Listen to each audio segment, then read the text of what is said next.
숨겨진 사랑, 하나님께서 구원하실 때 잘 드러나지도 않고 우리가 모르고 지나칠 법한 그런 은혜와 사랑이 무엇인지에 대한 주제로 말씀을 전해드리려고 합니다. 입양인들이 부모를 찾는 프로그램이 있어서 제가 우연히 보게 되었습니다. 그분은 미국에서 어릴 때 입양을 왔어서 한국말도 못하고 미국에서 경찰을 하고 있는 여성분인데 어머니를 찾는다 해서 한국을 갔는데 벌써 나이가 50이 가까운 여성분입니다. 경찰을 하면서 참 열심히 반듯하게 잘 사시던 분이 이제라도 어머니를 찾겠다 하고 한국을 간 것이죠. 그런데 그 프로그램을 보다 보니까 이런 분들은 그 마음에 왠지 두려운 마음 한 가지가 있습니다. 나는 버림받은 존재일까? 아니면 나도 다른 사람들처럼 사랑받은 사람이었을까? 이 질문이 있는 거죠. 나 버림받았을까? 아니면 사랑했는데 어쩌다 이렇게 됐을까? 이게 궁금한 거죠. 우리에게는 평범한 질문이 될 수도 있는데 누군가에게는 내가 사랑받는 존재일까? 아닐까? 이것이 매우 생사가 걸린 질문이 될 수도 있지요. 아주 어릴 때 어떤 이유인지는 모르지만 다른 집에 또 다른 나라에 그렇게 보내졌으니까 내심 자기 스스로 틀림없이 나는 사랑받지 못한 존재였을 거야 이런 짐작을 하기가 쉽지 않겠습니까? 그래서 한국에 가서 방송국 도움으로 이게 천신만고 끝에 어머니를 찾고 보니 살아는 계신데 90이 넘었죠. 그 양로원에서 만난 어머니를 통해서 알게 된 것은 사랑이었습니다. 엄마를 찾고 보니 내가 사랑받는 존재라는 사실을 확인하게 된 거죠. 혹시 버림받았을까 하는 그런 생각이 한순간에 다 씻겨져 내려갔습니다. 이 아이를 6살 정도 된 아이를 아무도 알지 못하는 말도 통하지 않는 이국말이 다른 나라에 보낼 때 그 당시 어머니께서 보낸 것은 버린 것이 아니라 사실은 사랑의 선택이라는 것을 알게 된 거죠. 너는 가서 더 잘 먹고 더 잘 살고 건강하고 공부도 하고 살라 하면서 누가 자기 새끼를 내어주겠습니까? 그 마음을 엄마가 이렇게 누르면서 포기하면서도 딸을 내준 것이죠. 그리고는 그날부터 밤에 약이 없이는 잠을 이루지 못할 정도. 그랬으니 그 어머니가 아기를 내준 것은 버린 것이 아니라 사랑의 마음으로 자기가 감당할 수 없으니까 1950년대 60년대 다 아시겠지만 사람들 표현에 따르면 대한민국 사람들이 그냥 우리 다 거지처럼 살았다 하는 말이 거짓말이 아니잖아요. 그죠? 그 사람들이 그 당시에 사람들이 나와서 얘기하는 것을 들어보면 엄마가 당시에는 할 수가 없어서 사실 고백하기를 아버지가 돈을 주지도 않고 생활비를 대주지도 않고 엄마가 아기들을 키워야 되니까 낮에 돈 벌면 아기는 누가 봐주고 또 어떨 때는 일이 있고 없고 하니까 감당이 안 된 거죠. 그러니 나는 배가 고파서 어찌 되든 너는 가서 먹고 살아야 되지 않겠니? 너는 공부를 해야 되지 않겠니? 너는 나처럼 되지 않고 사람답게 살아야 되지 않겠니? 하고 자기 그 생명보다 귀한 자식을 이렇게 내준 거죠. 그것은 포기가 아니라 버림이 아니라 사랑이었다는 거예요. 오늘 우리가 읽은 이 말씀은 우리가 믿는 사람으로서 구원받은 자, 거듭난 사람 뭐 여러 가지로 하지만 그 구원이라고 하는 것이 무엇일까? 구원받은 사람이라는 우리 믿는 사람은 어떤 존재일까에 대한 말씀인 거예요. 이방인인 다른 나라로 보내진 그 딸이 어머니의 마음을 제대로 알고 자기 존재 가치를 다시 발견하게 되잖아요. 나도 사랑받았던 사람이다. 그것을 아는 순간 어때요? 자기가 살아가는 삶에 이렇게 무게가 다르겠죠. 모양이 다르지 않겠습니까? 우리도 하나님이 베푸신 구원 속에 어떠한 비밀한 우리가 잘 알아채지도 못하는 은혜와 사랑이 들어있다는 것을 제대로만 알게 되면 우리의 믿음 생활이 달라지지 않겠습니까? 우리가 믿음으로 살아갈 새 힘을 얻게 될 줄로 믿습니다. 그래서 오늘 말씀을 통해 우리 모두가 구원 속에 숨어있는 하나님의 마음을 제대로 잘 발견하고 행복한 믿음 생활하는 모두가 되시기를 간절히 기원합니다. 하나님은 우리를 어떻게 구원하셨고 또 구원받은 우리는 어떤 존재로 믿음 생활해야 할까? 첫째로 하나님께서는 은혜로 우리를 새 사람 되게 하였습니다. 은혜로 구원하셨다는 말씀이지. 다른 말로 하면 우리는 모두 사랑받은 존재, 사랑받는 존재라는 거예요. 은혜로 구원하셨다 하는 그것을 우리가 알기 쉽게 풀어하면 우리 사랑받는 사람이다. 현재도 사랑받는 사람이다. 입양 가서 혼자 살았지만 그 사실 모르고 살았잖아요. 알 도리도 없고. 그런데 50년 지나 지금 엄마를 만나고 보니 나도 시극히 나를 사랑하는 어머니가 계셨구나. 그 사실을 알게 되잖아요. 우리도 그런 사실을 구원받을 때 하나님 우리를 어떻게 사랑하셨는가를 말씀을 통해서 알죠. 하나님을 영적으로 만나는 그 만남을 통해서 그런 것을 깨닫게 된다는 말씀입니다. 8절에 보시면 너희는 그 은혜에 의하여 믿음으로 말미암아 구원을 받았다. 은혜로 구원을 받았다. 이것은 너희에게 난 것이 아니고 하나님의 선물이다. 은혜로 구원받았다, 선물이다 하는 표현이 다 같은 말씀이죠. 그런데 오늘 앞에 1, 2, 3절 보시면 그런 은혜로 구원받기 전에 우리가 어떤 사람인가를 소개하고 있죠.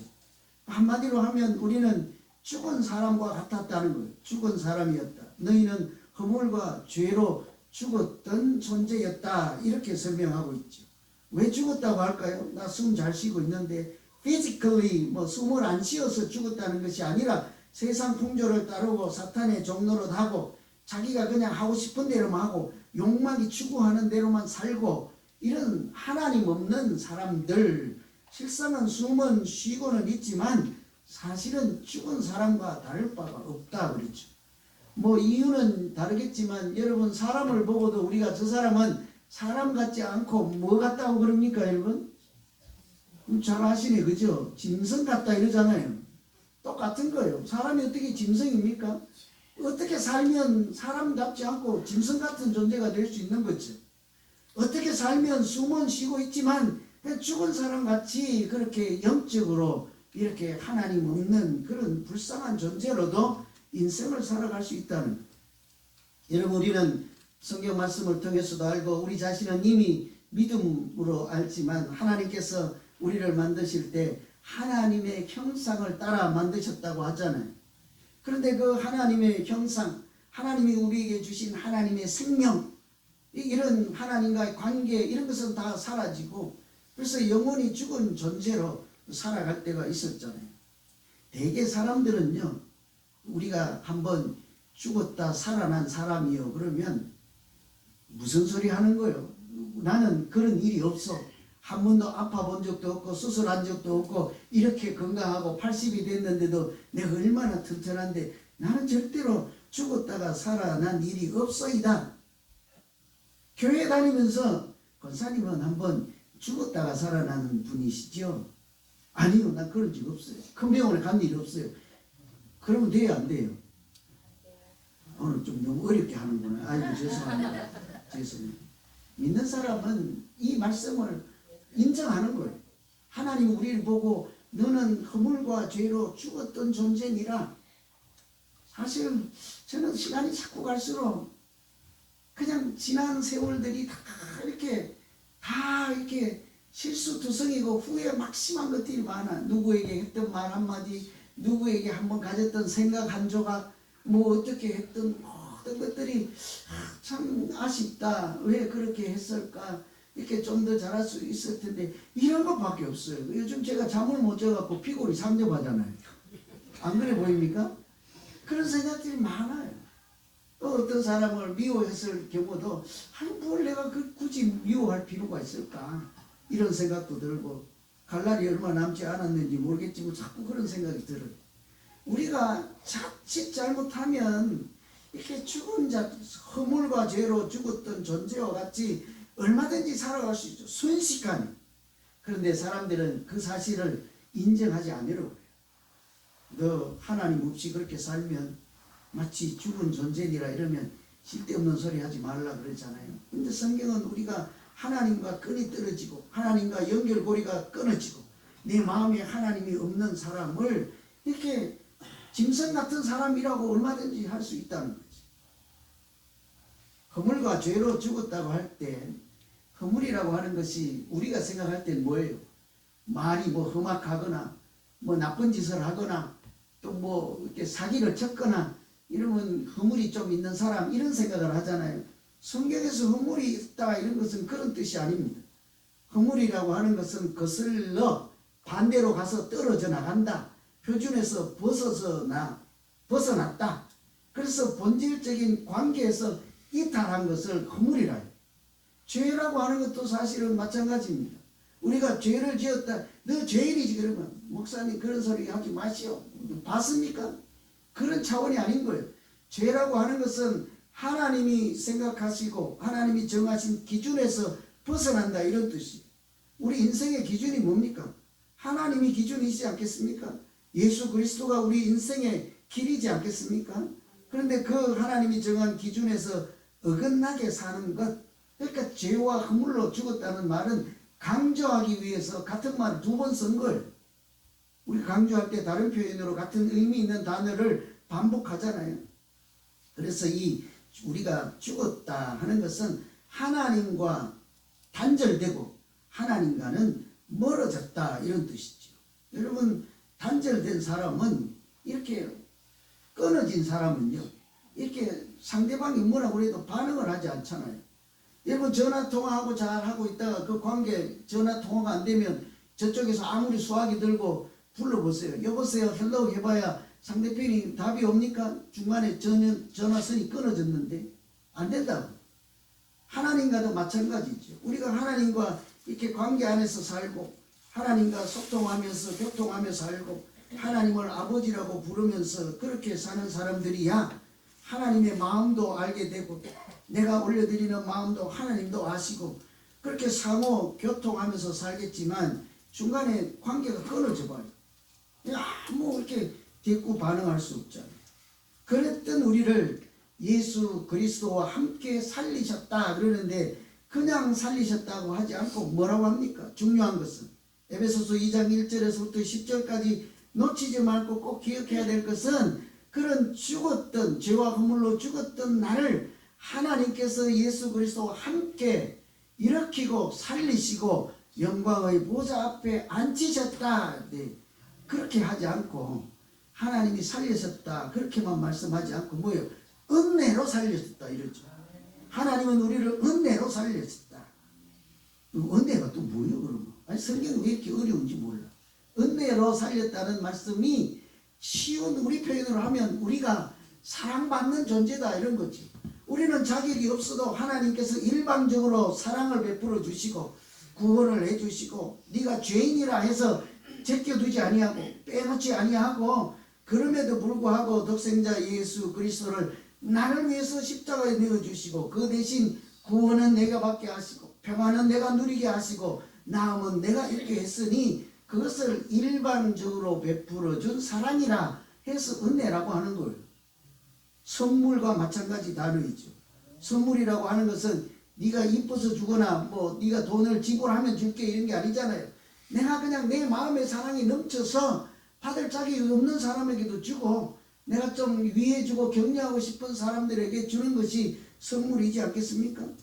선물 이제 성탄절이 오는데 좀 있으면 아마 선물들 주고 받을 텐데 3일 뒤에 곰곰이 생각해보고 아니 목사님 그 너무 비싼 것 같아요. 돈을 좀 주세요. 그러실 거죠? 못 알아들으시는구나. 그건 선물이 아닌 거예요. 선물은 대가를 요구하지 않습니다. 뭐 시험을 보고 점수가 높으면 선물 줄게 이런 게 아니죠. 자격이 없음에도 내 안에 사랑이 있어서 내 안에 기쁨이 있어서 그것을 누군가에게 나누어 주는 것이 은혜. 다른 말로 하면 선물입니다. 우리에게 주신 구원이 바로 그렇다는 거예요. 하나님은 우리를 어둠 속에서 하나님 없는 존재로 인생이 뭔지도 모르고 삶이 뭔지도 모르고 그렇게 자기가 좋아하는 것 욕망만 추구하다가 좋아하는 것만 먹다가 그렇게 사는 우리를 이 하나님이 만드신 우주라는 것을 알게 하시고 하나님이 창조주라는 것을 알게 하시고 하나님이 우리를 구원해 주셨다는 사실도 알게 하셔서 어둠에서 빛으로 이렇게 건져내셔서 그것도 아무 자격도 없을 때 그렇게 우리에게 먼저 사랑을 베풀어 주셨으니 그 사실을 알면 우리는 어떻습니까? 사랑받는 존재라고 얼마든지 말해도 괜찮을 줄로 믿습니다. 은혜로 구원받았다 하는 말이 하나님이 나를 사랑하셨구나 이 사실을 다시 한번 고백하고 깨닫는 순간인 거예요. 여러분 사랑받는 존재예요. 그냥 좀 이렇게 아무도 관심 없는 존재예요. 사랑받는 존재예요. 아주 뭐 자존심도 대단하시요. 그런데요 이 중에 내가 누군지라고 말은 안 하겠는데 한 두 사람은 나 사랑받지 못하는 존재야 이런 생각하는 분 틀림없이 계시죠. 엊그제 나한테 전화한 분 계시잖아요. 왜 저 사람만 사랑하고 나는 안 사랑해 주냐고. 그런 사람들이 있다니까요.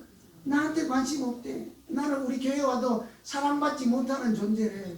인사를 내가 두 번째 하면 맨날 삐져. 왜 나한테 먼저 인사 안 하냐고.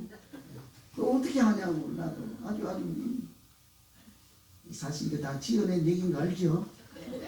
다 지어낸 얘기요. 그런데 완전히 현실과 동떨어진 얘기도 또한 아닙니다. 그죠? 우리가 사랑받는 존재, 내가 교회 다니고 믿음 생활하고 하나님을 아버지라고 부르는 그 사실 안에 은혜로 구원받은 그 사실 안에 이미 하나님이 나를 사랑하시는구나. 나는 하나님이 특별히 생각하는 존재구나. 이 사실들을 우리가 기억하시고 땅만 바라보지 않고 하늘에 소망을 두고 믿음으로 살면 하나님이 틀림없이 우리 인생이 복되게 하시고 우리 믿음 생활이 아름답게 하실 줄로 믿습니다. 여러분 내 안에 사랑이 충만하면요 절대로 다른 사람들한테 험악한 소리가 나가지 않습니다. 비난하거나 불평하거나 원망하는 이런 일들이 일어나지 않아요. 왜냐하면 내 안에 사랑이 충만한데요. 누가 이렇게 뭐라고 해도 쿠션처럼 이게 다 이렇게 흡수가 되죠. 사랑이 내가 사랑받는 존재인지 모르면 어때요? 맨날 원망 불평 이런 게 나가요. 믿음은 다른 게 없습니다. 하나님이 나를 구원하신 자체가 나를 얼마나 사랑하시는가 그 증거다 이런 생각을 하시고 오늘도 항상 웃는 얼굴로 행복한 미소로 이렇게 아름답게 신앙생활하기를 다시 한번 간절히 기원합니다. 두 번째 하나님께서는 선한 일을 하도록 새 삶을 주셨다고 하죠.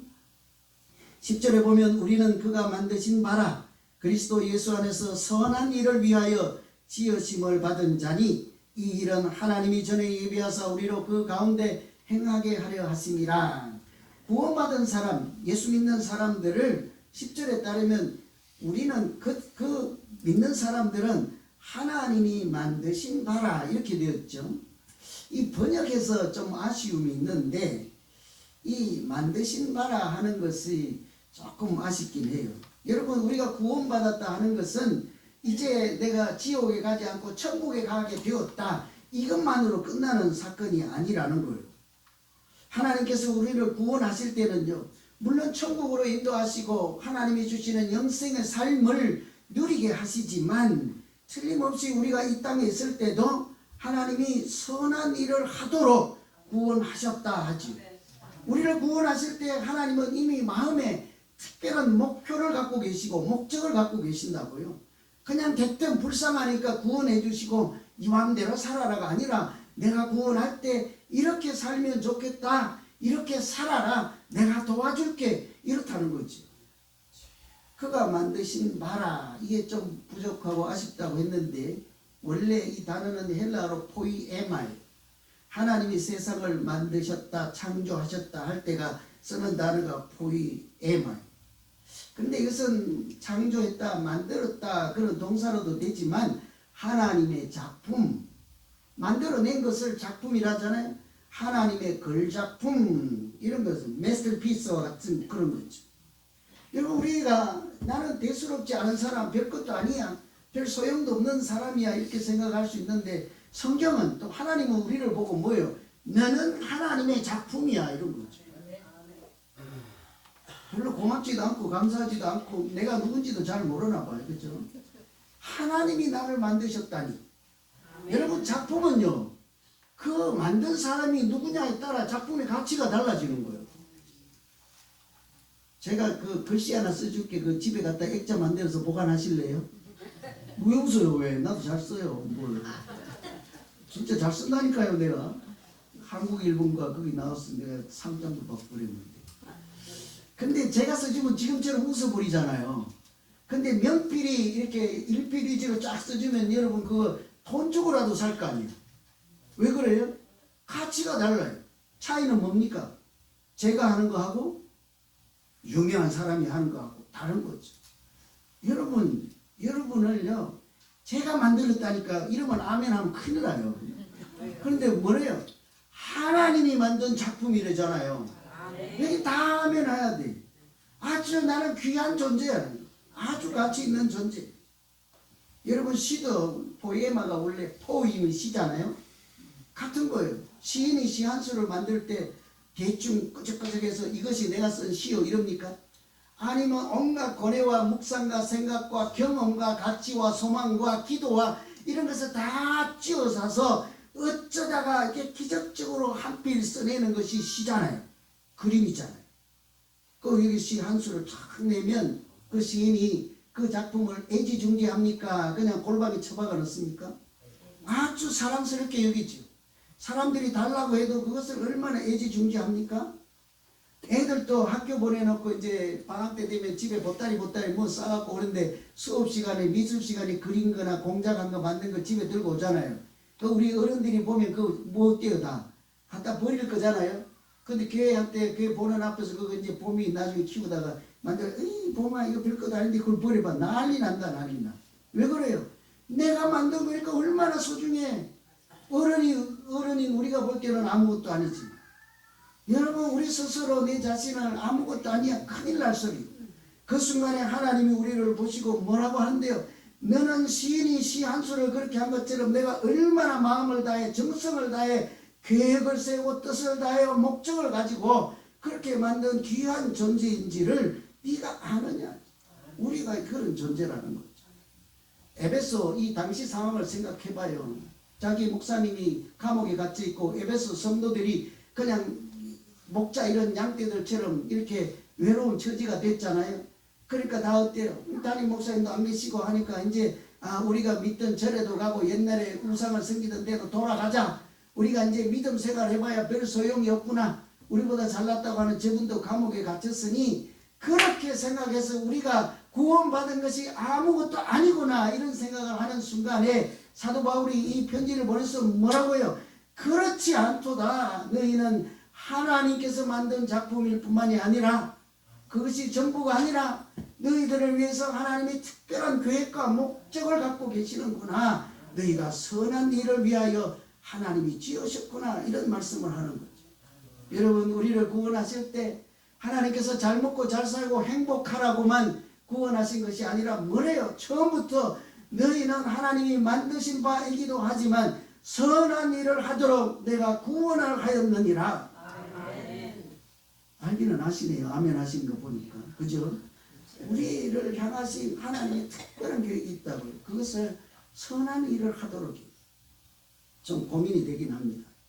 여러분 우리를 이 교회에 보내고 우리 가정에 보내고 또 이 지구촌에 보낸 것은 그냥 살다가 와라 아니라 뭐예요? 선한 일을 그곳에서 하라. 이런 하나님의 뜻이 있지 않겠습니까? 그 선한 일이 뭐예요? 조금 착하게 살면 선한 거예요? 이렇게 뭐 안 때리고 안 훔치고 그렇게 하면 됩니까? 많이 고민해요. 예수 믿기 잘 믿으려면 고민하고 묵상하고 기도하고 하나님의 뜻이 뭘까요를 밤낮으로 해봐야죠. 착하게 사는 것일까? 제가 예를 들어서 우리 마더 테레사 얘기를 한번 해보죠. 마더 테레사 너무 잘 알잖아요. 이분은 원래 지리학을 가르쳤던 선생님이에요. 교사예요. 그런데 어느 날 가난한 자들을 찾아가서 섬기라 하나님의 부르심을 받고 빈민가로 가서 가난한 자, 소자들, 작은 자들 그런 사람들을 돕게 되잖아요. 여러분 오늘 말씀 따르면 선생님으로 사는 것하고 가난한 자들을 돕는 것하고 어떤 것이 선한 일이죠? 우리가 잘못 생각하면 가난한 자를 돕는 것은 선한 일이고 그럼 그전에 했던 선생님 하던 일은 선한 일이 아닙니까? 그럴 리가 없는 거죠. 달라진 것은 뭐 돕는 일, 가르치는 일의 차이가 아니라 뭐가 달라졌겠어요? 하나님이 나를 통해서 선한 일을 하시고자 하는구나, 하나님이 계획하시는 일을 하는구나 하고 일의 근본적인 방향이 달라진 거예요. 근본적인 초점이 달라진 거죠. 사람들을 생명에 살리는 일을 하라고 하는 그 인생의 본질이 달라진 것, 그것이 달라진 거죠. 얼마든지 선생님을 하면서도, 얼마든지 가난한 자를 도우면서도 하나님의 선한 역사가 나타날 수 있도록 얼마든지 할 수 있는 거죠. 그러나 그런 생각 없이 하나님이 나를 통해서 이런 일을 하시는구나, 하시려고 하는구나 이런 생각하지 않고 그냥 내 감정적으로 정서적으로만 살아간다면 하나님이 하시고자 하는 일이 웬만해서는 나타나지 않을 것입니다. 테레사 수녀가 그래서 나중에 하는 말씀이, 우리는 위대한 일을 할 수 없습니다. 다만 위대한 사랑으로 작은 일을 할 수 있을 뿐입니다. 잘 들어보세요. 우리는 위대한 일을 할 수 없습니다. 자기가 뭐 가난한 자를 돕는다고 하루아침에 위대한 일을 하겠습니까? 안 되는 거죠. 그러나 위대한 사랑으로, 누구 사랑이요? 하나님이 주시는 그 사랑으로 작은 일을 할 수 있을 뿐입니다. 그러나 어때요? 그 작은 일을 하나님은 선한 일이 되게 하시고 생명을 살리는 일이 되게 하시고 우리의 인생도 살아나고 믿음이 살아나는 일이 되도록 역사하실 줄로 믿습니다. 그 입양된 딸이 서울 와서 엄마를 만났잖아요. 제가 그 어머니를 만나는 그 장면을 일부러 이제 잘 자세히 봤는데 좀 이상했어요. 양로원에 92세 정도 되는 엄마, 이렇게 우리 이렇게 권사님 갖고 오는 산발처럼 다리 있잖아요, 앞에 이렇게 하는 거, 그런 것을 끌고 저 복도 끝에서 오는데 이 딸이 그래도 막 달려가서 중간쯤에서 만났는데 그 엄마 하시는 말씀이, 아니 내가 보면 좀 이상해요. 울지 마, 울지 마라, 눈물도 흘리지 말고 울지 마라. 그 눈도 안 마주쳐. 그 제가 저분 지금 엄마 맞나? 혹시 계모 아닐까? 이상한 생각까지, 좀 뭔가 잘못되지 않았을까? 이상하다. 이게 뭐 이상하다. 그렇게 했는데도 그 엄마 또 하는 말씀이 울지 마, 눈물도 흘리지 마라. 그래서 반가워 하지도 않는 모양 같고 조금 이상했어요. 그런데 그리고 나서 하시는 말씀이 감동적이에요. 울지 말고 아버지께 감사해라. 참 훌륭한 분이시다. 뭔 소리예요? 울지 말고 하나님 아버지께 감사해라. 그거 아닌데 그거. 울지 말고 너를 입양해서 키운 그 아저씨, 그 아버지께 감사해라. 참 훌륭한 분이란다 하는 거예요. 제가 가슴이 울컥하더라고요. 왜 눈물 흘리지 말고 그러지 말라. 그 자기는 고개했지만 얼마나 반갑겠어요. 너를 나 대신 키워서 그렇게 이렇게 키울 수 없는 상황에서 행복하게 해줄 수가 없어서 포기했던 그 딸을 미국에서 건너와서 데려다가 입혀주고 먹여주고 재워주고 공부도 시켜 돌봐주고 아버지가 되어주신 그 은혜와 사랑을 엄마는 이미 알고 있잖아요. 그러니까 내가 못했던 그거 다 해준 그분을 생각하고 감사해라. 엄마도 그분께 고마운 거예요. 그 대뜸 하는 말이, 너 공부는 했니? 대학은 나왔니? 이러더라고.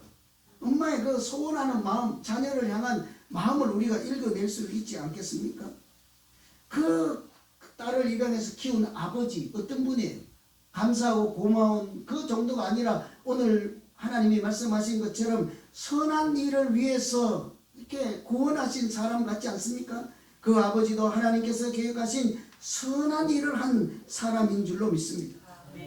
우리도 죽은 자 같은 나를 살리신 하나님의 은혜와 사랑을 기억하고 선한 일을 하려고 하는 그 하나님이 주신 마음을 품고 헌신하고 교회에서도 앞장서서 하나님의 일에 앞장서고 시간도 내고 마음도 내고 물질도 드리고 사랑도 베풀고 그렇게 믿음 생활하면 하나님께서 내가 위대한 일은 할 수 없어도 위대한 사랑으로 선한 일을 하는 그 작은 일 가운데 크고 비밀한 역사도 나타내시고 은혜가 충만한 아름다운 믿음 생활을 할 수 있도록 인도해 주실 줄로 믿습니다. 이왕 믿음 생활할 것, 이런 믿음의 구원의 깊이와 은혜를 조금 더 깊이 생각해 보시고 행복한 신앙생활하는 모두가 되시기를 다시 한번 간절히 기원합니다. 기도하겠습니다. 하나님 아버지,